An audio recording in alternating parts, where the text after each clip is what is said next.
دیکھو جو سچا ہوتا ہے اس کا دعویٰ کلیئر ہوتا ہے, جو جھوٹا ہوتا ہے وہ روزانہ پینترے بدلتا ہے. مرزا غلام احمد قادیانی کے دعوے آپ اس کی کتابوں سے اٹھا کے دیکھو, روز چینج ہوتے تھے.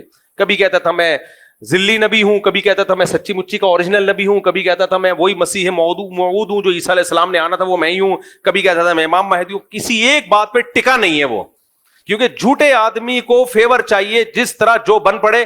دیکھو منکرین حدیث جو پرویزی فرقہ ہے نا, مفتی رشید احمد صاحب نے ان پر ایک کتاب لکھی ہے, اس میں یہ جو پرویز تھا نا جو جس نے حدیث کا انکار کیا ہے, ایک جگہ اس نے دعویٰ کیا کہ حدیث سرے سے حجت ہی نہیں ہے, دوسری کتاب میں حضرت نے اس کا قول نقل کیا ہے, دعویٰ کیا کہ حدیث حجت تو ہے لیکن جن ذرائع سے ہم تک پہنچی وہ قابل اعتماد نہیں ہے.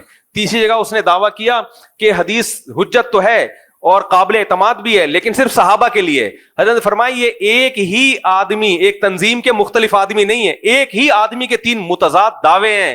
اس سے پتہ چلتا ہے کہ اس کا مقصد لوگوں میں کنفیوژن پیدا کرنا ہے. یہ بالکل ایسے جیسے پروفیسر غامدی صاحب, وہ کیا کرتے ہیں, حدیث حجت نہیں ہے, حدیث تاریخی کتابیں ہیں, لیکن جب اپنا استدلال کرنا ہوگا قرآن کے اگینسٹ تو بخاری کی حدیثیں پیش ہوں گی, مسلم کی حدیثیں پیش ہوں گی. بھائی آپ ایک جگہ ٹکتے کیوں نہیں ہو؟ آپ